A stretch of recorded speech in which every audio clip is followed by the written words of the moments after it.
around me, and they are minister to me. Look at it. I make all the birds and all the animals and everything, all the trees, and they have their own. Animals of their kind, birds of their kind, trees of their kind. But Adam is only him. And the kind God said, I'm going to make him a mate. I'm going to create a mate for him so that he will not be lonely anymore. So he made him sleep. Is it anesthesia you people put on them, people, and keep them sleeping? God performed the first one. He made him sleep, and he took a bone out of his rib, and he made a woman for him. Now, Adam looked at her, and she said, and I'm skipping, I'm not reading that chapter page by page. When God brought that beautiful lady, that beautiful Eve, it's just a beautiful lady to Adam. Adam looked at and said, this look like me. This is bone of my bone and flesh of my flesh. I will call him Eve. The Lord who can perform that miracle can perform all miracles of your life. He can give you children at old age. He can give you wife at old age. He can give you husband at any age. He can give you, make you rich at any age. He can give you house or build a house for you at any age. God can do it. There's nothing God cannot do for you. You want to, I don't know what you can think of in this world that God cannot do. God is telling us here, is there anything? He's asking Sarah, why did you laugh? Verse 14, is anything too hard for the Lord? At the time appointed, I will return unto thee, according to the time of life, and Sarah shall have a son. And when Sarah realized that this is not an ordinary man that finished eating my food and is begging every kind of word that he can speak, Sarah marveled. She was scared. And she denied. She told lie. She said, I did not say that. And let's read it. Then Sarah denied, saying, I laugh not. For she was afraid, so she lied. Many of us have been afraid before and lied. We saw Peter being afraid of the people going to kill him along with Jesus Christ, and he lied. Sarah was afraid, and she lied.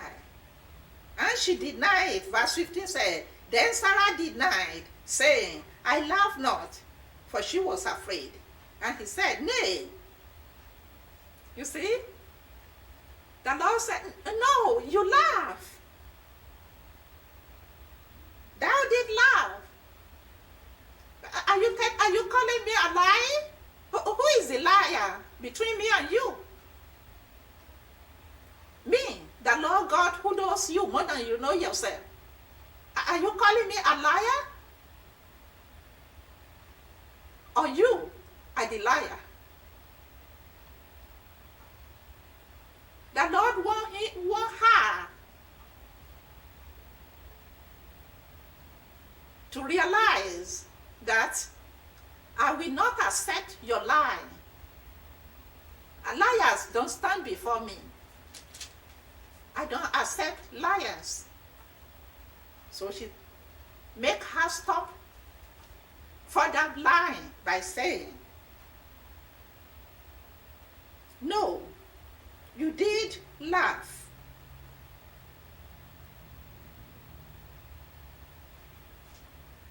And Sarah, by that time, realized I must shut up my mouth and hold my peace. For I am before God, not man.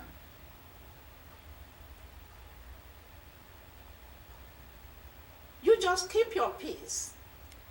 Don't lie. Just believe. All Sarah needs to do is believe. Hold on to, it's like somebody, when in my country, when you give food to old people or to see your seniors, even the little ones, sometimes we do it. When they finish eating, they bless you. Or you give them something, or you do something good to them.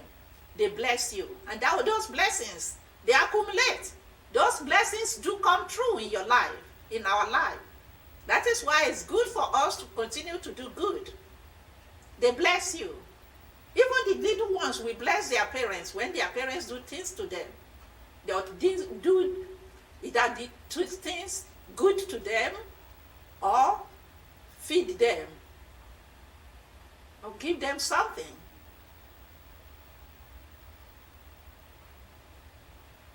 It's like you wear a dress for your children and they say, thank you, Mom. Back home, they will thank you and bless you too.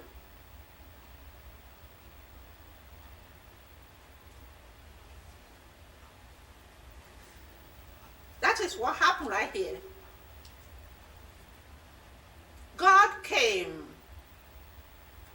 He could have gone directly to Sodom and Gomorrah and just go there and destroy that nation because their grievous sin had gone beyond one that God can let continue to manifest on planet Earth. But God came to Abraham to examine Abraham if Abraham is still righteous and holy and doing the will of God. From there, God see the unbelief of Sarah. Abraham is still holding on to that belief because God had told him that my promise is on that child that will come through Sarah, not Ishmael. So Abraham hold on. So when Abraham had that, when the angel said, by this time of life, I will come, and Sarah, your wife, will already have a child, a son. Abraham was happy. Sarah was the one that is still unbelief, holding on to her unbelief. Hope in God for anything and everything that your heart desire in life. It doesn't matter how small it is, and it doesn't matter how big it is. Just believe in God, and He will do it. He will perform it. God teach us how He decide on whom He will bless. Let us see. Here is how God always expected us to live our life. We see He has shown us an example of Abraham, of how to be kind, because you don't know when you will be kind to God Himself, coming to you through angel.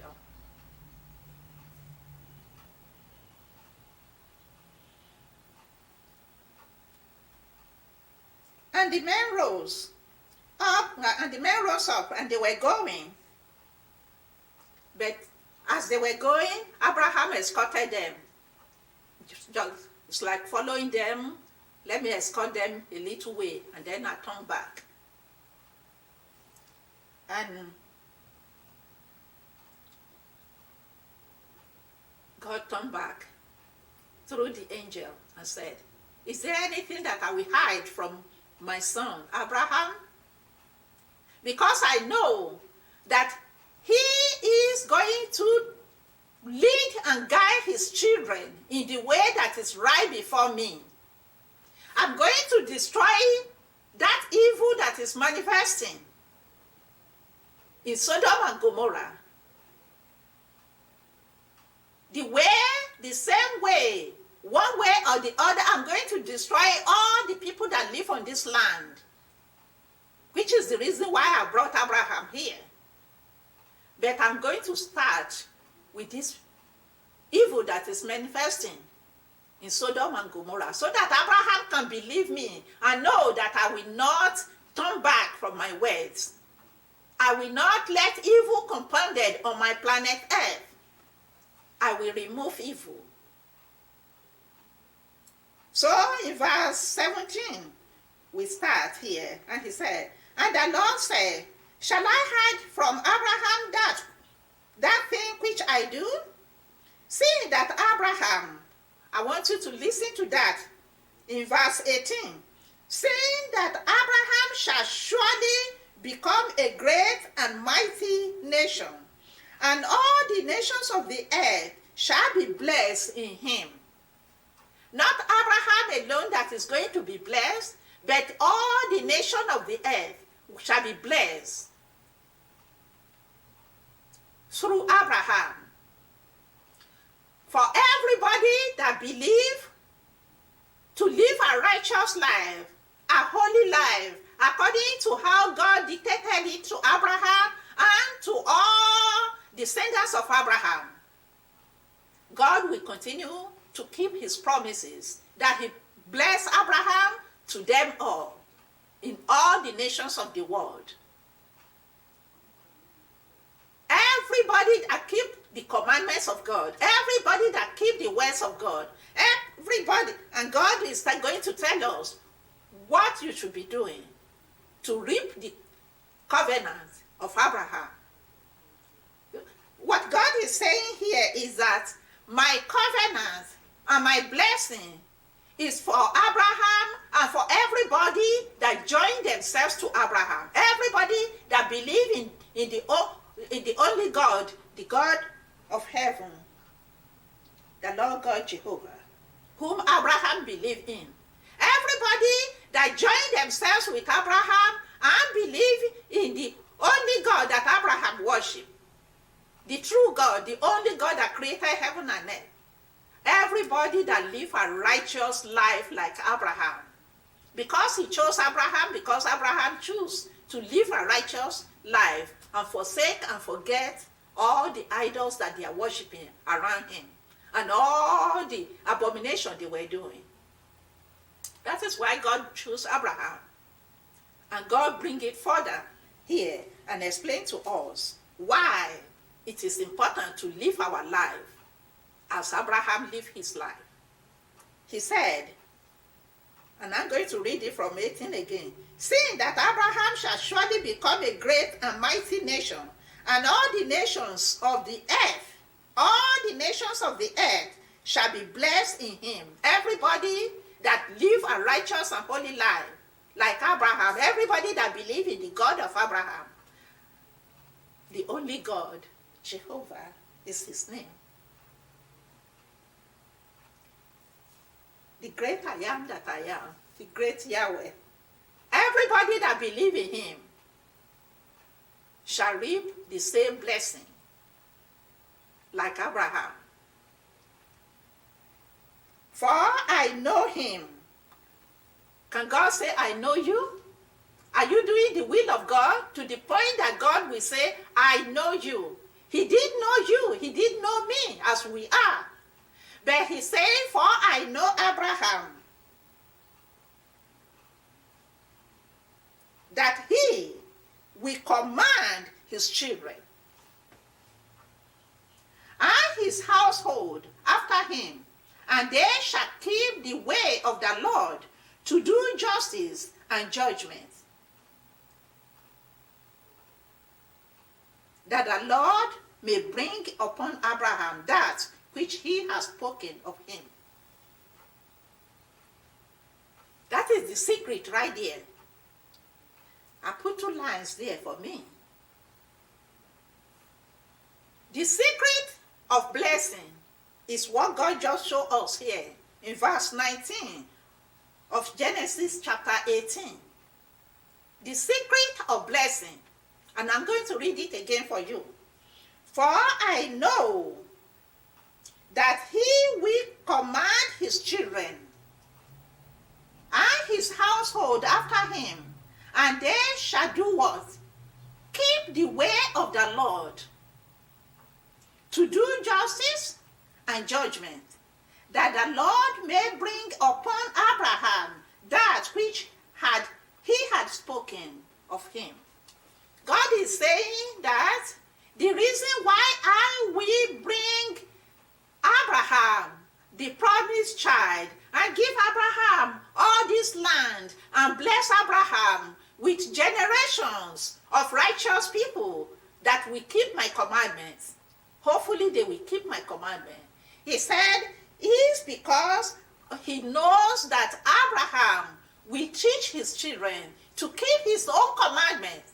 That is, Abraham is keeping my commandment, and I know that he's going to command, that is, teach, direct, lead, make sure that they do God's commandments too.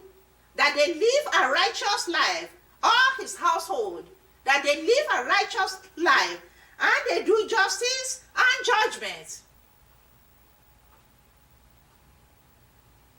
When God gave his commandments to the children of Israel, he said he made them to be judges and priests, because they have to keep his judgment and his justice. They have to live a righteous life and judge inequity and live in love and in humbleness.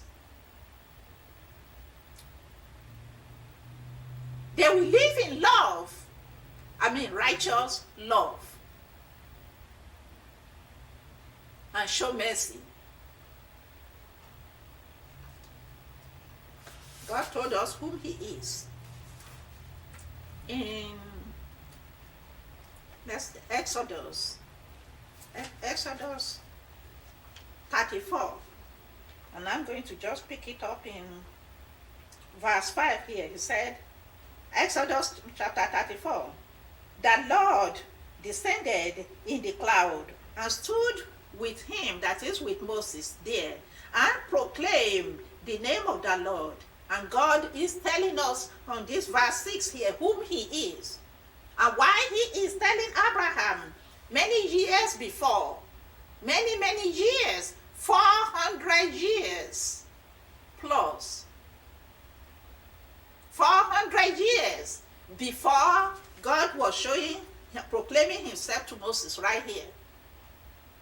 Because by then, God had given Abraham Isaac. Isaac had have children, and one of his children, Jacob, has become a big nation. And his blessing, the blessing of God that God promised, is now manifesting in the life of the descendants of Abraham. And when they did not walk in the way of God, God said, I'm going to reject them. I'm going to punish them. And God did punish them. But in this particular verse right here, Moses said, God, you must go with us. You cannot leave us in the wilderness. You must take us to the promised land. Because they were going from Egypt back to this Canaan, the land where Abraham was at the time that we are reading Genesis chapter 18. And Moses said, show yourself to me. I want to see your glory. You talk to me every time, but I actually want to see you. I want to see your glory. And God said unto him in verse 6, as God was passing by, because God said, you cannot see me, but you can see the shadow of my back. And the Lord proclaimed to him. In fact, at that time, God had to hide him, because God said, if you see me, you will die. You will not just go blind. When we look at the sun, and the glory of the sun is so bright, our eyes is already hurting us. But the glory of God, you can multiply it, and I'm just saying it in my own little way, maybe a million times. That make you to understand that I cannot even I cannot see him, but even if I see him, I will die, because his glory is too much for me.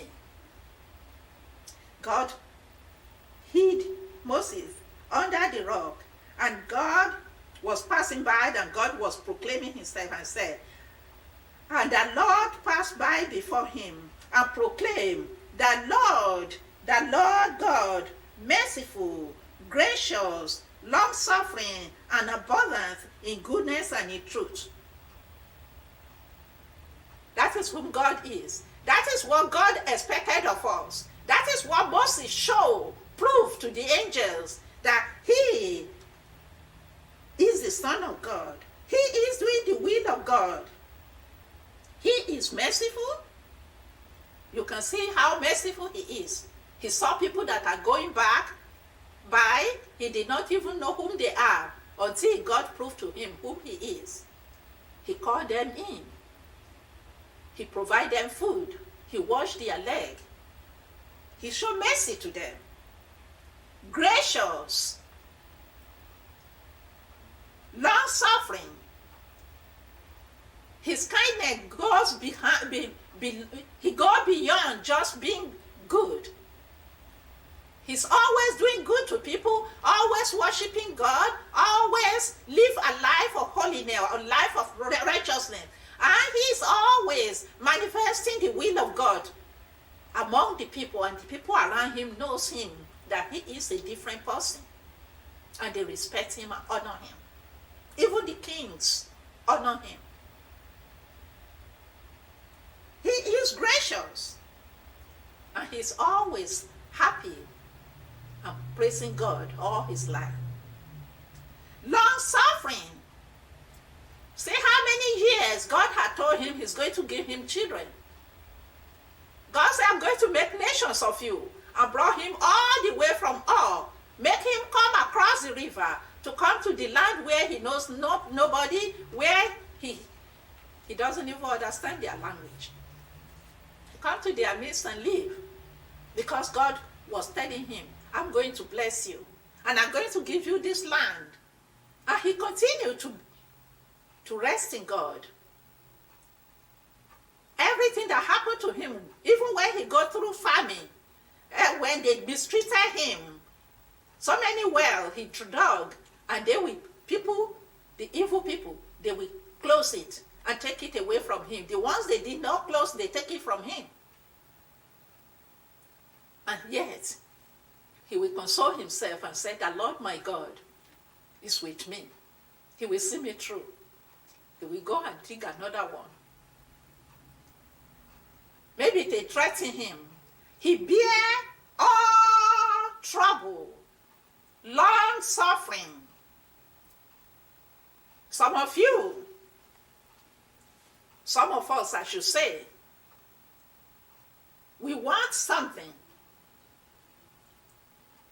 We cannot even wait for 1 year or 2 years or 3 years or 10 years to pass before we complain, and we complain bitterly. Some of us, we just forget about that. Some will say, where is that God? How come that God did not answer me? How come that God did not do me good? See, the Lord, see this my friend, and see that my neighbor. See all these people that I know, they already enjoy what I need, and I don't have it. And I will continue to say, I have God. It's just like the wife of Job that says, why don't you curse that God and die? Why should you continue to suffer? Abraham continued to bear everything that come his way in the land where God brought him.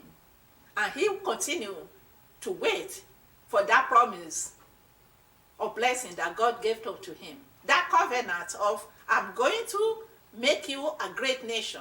I'm going to give you this big, wide nation. All you have to do is just believe in me and keep my words. For I am. Right here, we see God telling Moses, one of those descendants, 400 years later, when Moses was born among all the descendants of Abraham, telling Moses here that I am a kind God, I'm merciful, I am gracious, I am long-suffering, and I'm abundant in good and in truth. You see how God hold Sarah. Say the truth, Sarah, you laugh. Because God stands in truth. I'm not just abundant in truth, I required truth from you. I require truth from all of us. God required truth from all of us. And He is abundant in blessings. So He's going to bless us. He's going to do us good at the time appointed. Because our hand are not equal. What God do to this finger is not the same with this finger.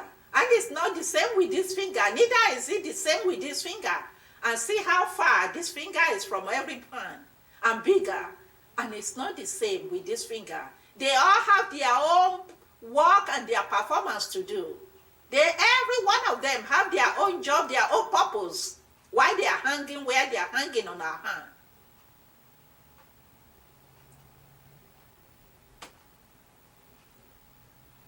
So we all have our own different purposes on earth, and we all have our own time of different blessings to come into our life. And if you are looking for children, like Abraham and Sarah, keep on waiting for God. Keep on waiting for God. It's called long suffering. Abraham went through it and survived it. You can survive it too. Whenever God is ready, and He will at a point answer your call, He's listening to you, but He's watching you too. God is listening to you, He's hearing your prayer, and He will answer you, but He's watching you too. Are you keeping His word? Are you living in truth? Are you bearing all the troubles and every uncomfortable conditions that come to you? Hoping that my God will take care of me? Is that your hope? Are you waiting on God for everything and believing in God? And are you keeping the truth? Are you keeping the commandments of God and living a righteous life? Because if you're going to live to be the son of God that reap all the covenant of God like Abraham, God is telling us we have to be righteous, holy, justice. We have to keep justice and be a righteous judge. That is, in everything we do, we have to put God first. What will my God do? What will my God think of me if I do this way or that way? How will my God look at it? Is my God going to be pleased with me? You weigh everything before you do it. You weigh every word before you say it. You weigh every action before you perform it. You put everything into God's scale, a righteous and holy scale. That is what justice and judgment is. A balanced scale.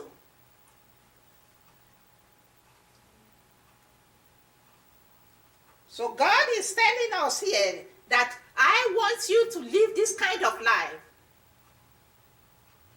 I read it again, verse 19. For I know, God said, I already know Abraham. I know whom Abraham is. He is going to be a righteous person to the end of his life. And I'm hoping and I believe he's going to, I know, because he, for this long, had been a righteous and holy and justified person. I know he is going to teach his children to live according to how I commanded him. He's going to command his children too to live a righteous person, a righteous life. I read it, verse 19 again. For I know him, that he will command his children, and not only his children, but his household, everybody that live with him. You see, you don't just say, I keep the commandments of God and that is okay. I don't care what my children do, and I don't care what my brothers and sisters do. Or in Abraham's time, Abraham had many slaves, but he take care of them as if they are his children.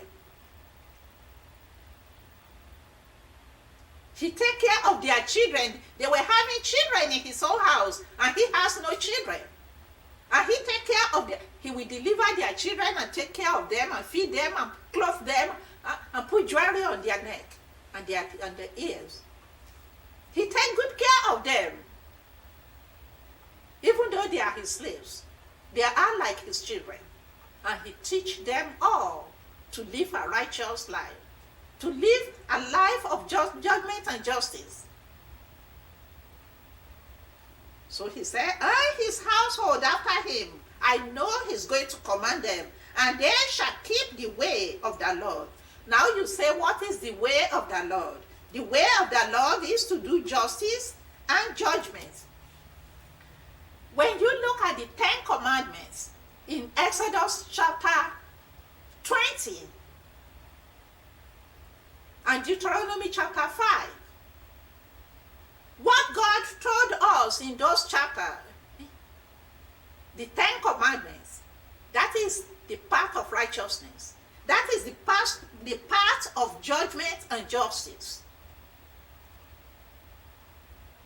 Where God said for us to worship him and love him and take care and keep his commandments. And we should not kill, we should not kill or steal or lie.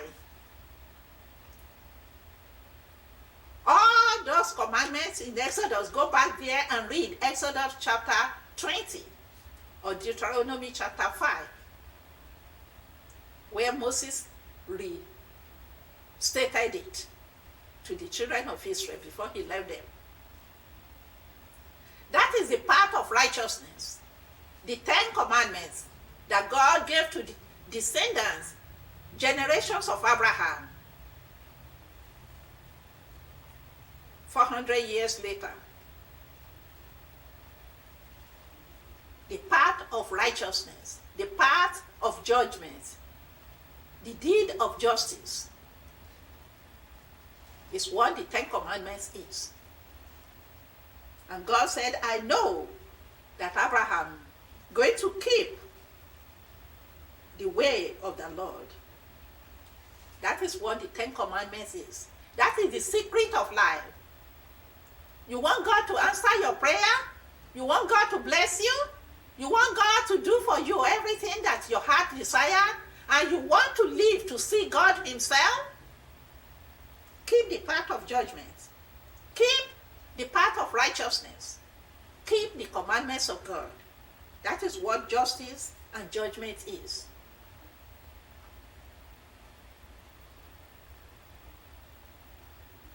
That the Lord may bring upon Abraham that which he had spoken of him. He said, in order for me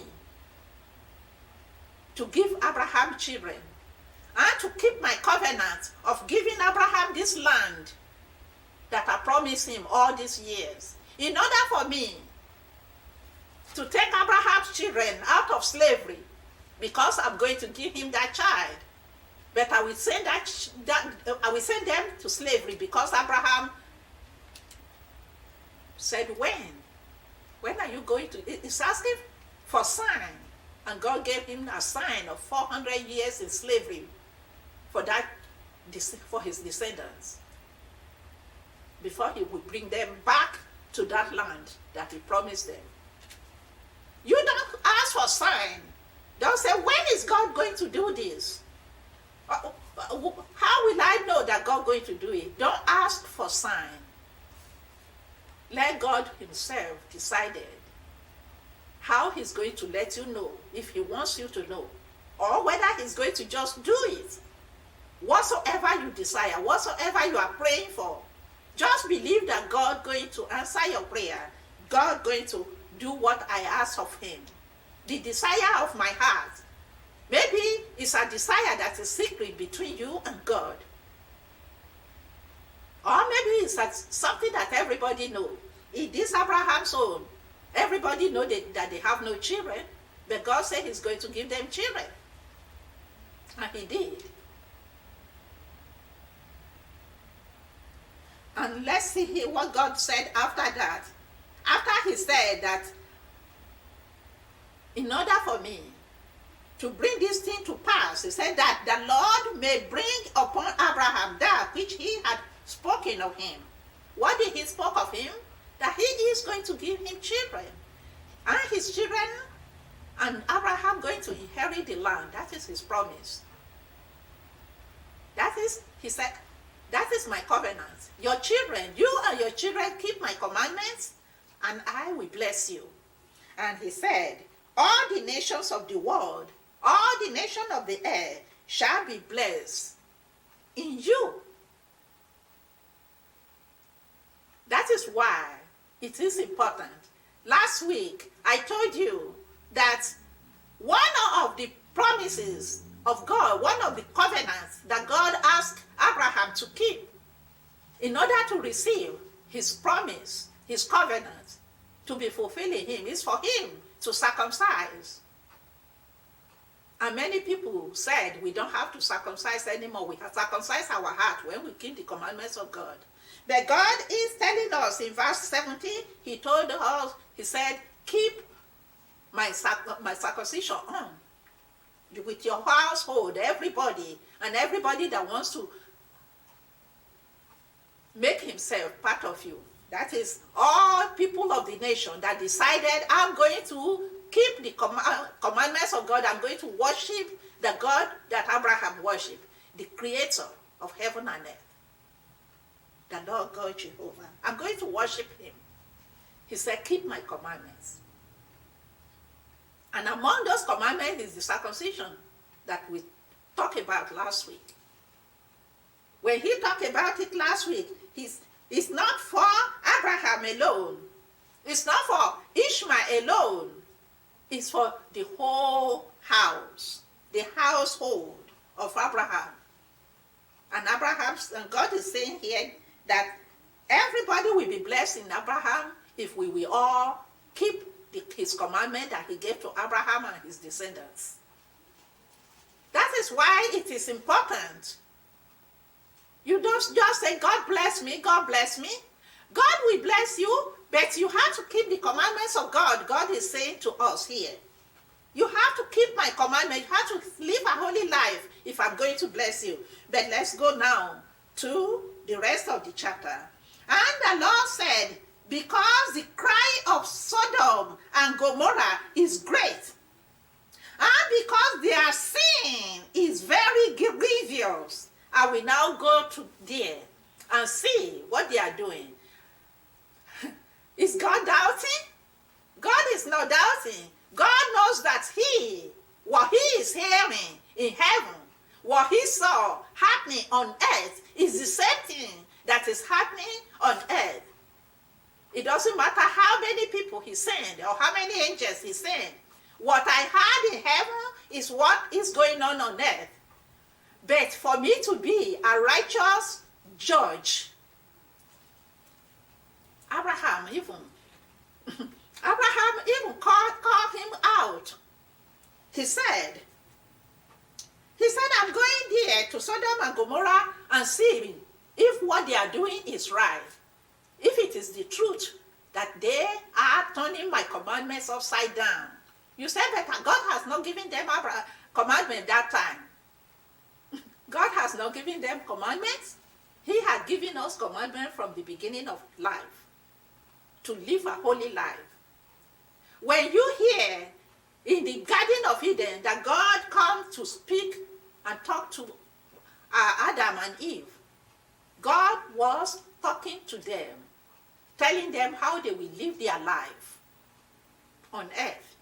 Among those talks is the commandments of God.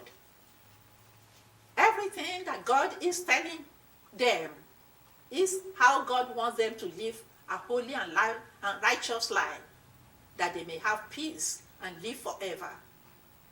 It's the commandments of God that God was coming to talk to them day and night as God come to visit them in the garden. And those commandments have been passing down. It had been passing down from from Adam and Eve. That is how when the son of Adam killed his brother, he knew. God even talked to him about killing his brother, shedding the blood. And his son, when his son killed another man, he condemned himself too. That is because they know the law of God. They know they shall not kill. Before God told the children of Israel, thou shalt not kill. They know from the beginning. The commandments of God had been from the Garden of Eden, when God was coming to talk and speak to Adam and Eve.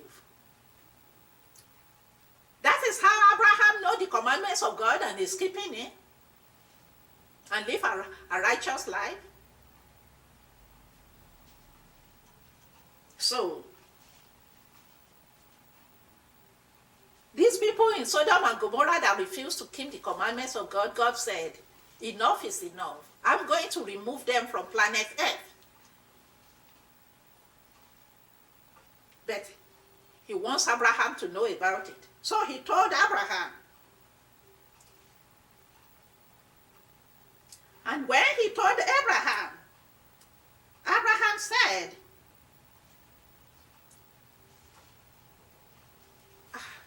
my Lord, I know you are a righteous judge. Let's read it from verse 23. And Abraham drew near and said, wilt thou also destroy the righteous with the wicked? Peradventure, there be 50 righteous within the city, 50 righteous men. When we say Sodom and Gomorrah, it's not just a small village.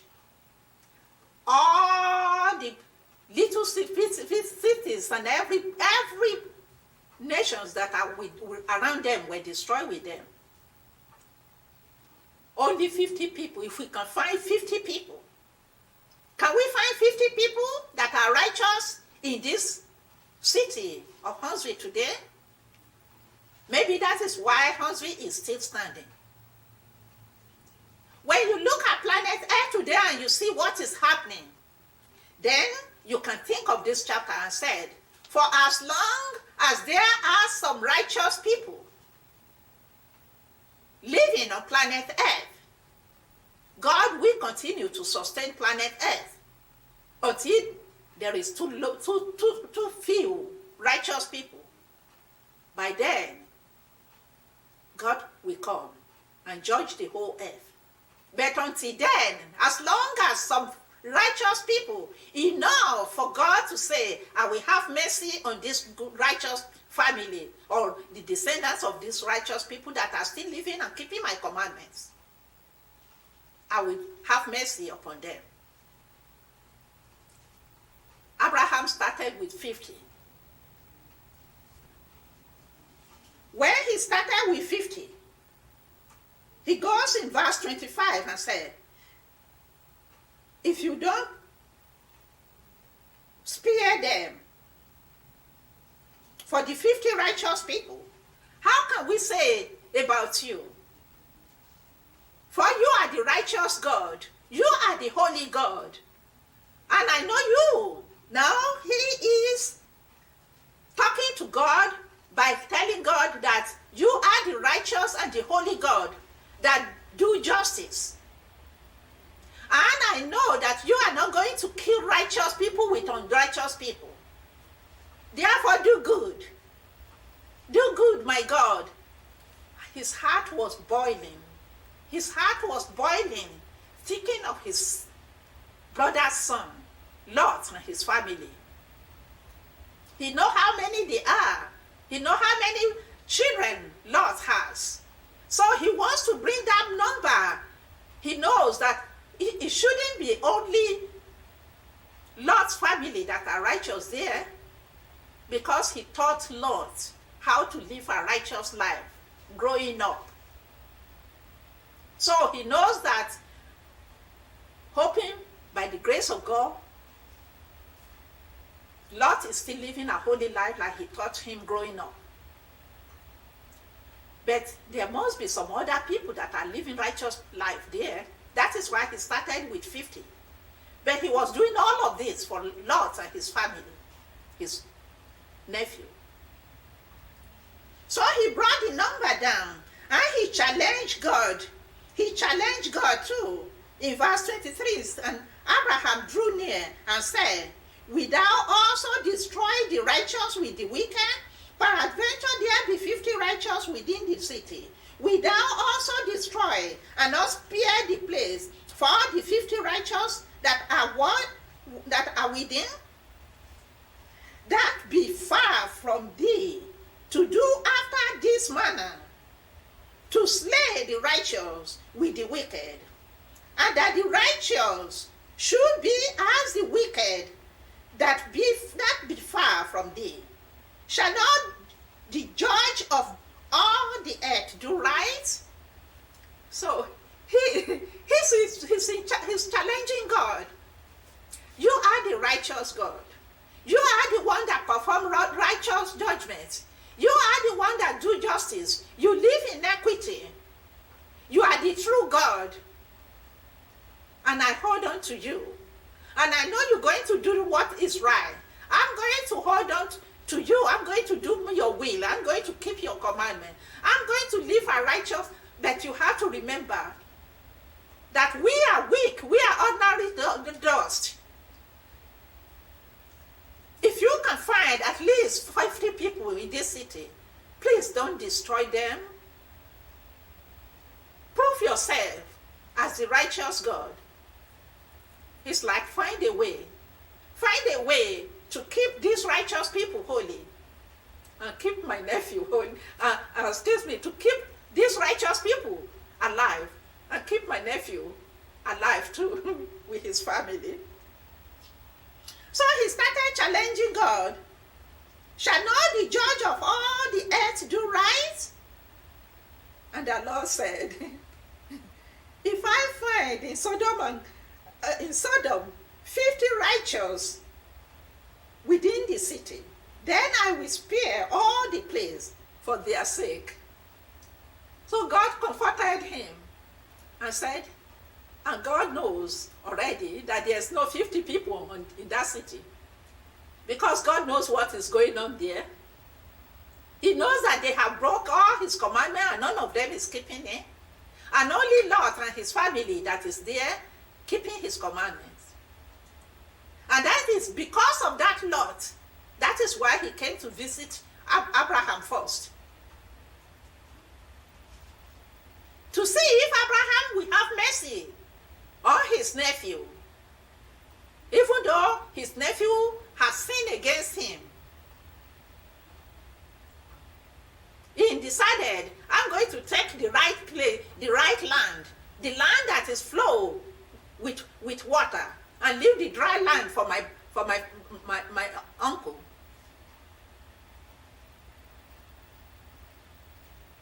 All of those, God knows. But one thing is, Lot is keeping the commandments of God. Lot is living a life a righteous life that Abraham taught him. That is why he came to tell Abraham, I'm going to destroy Sodom and Gomorrah.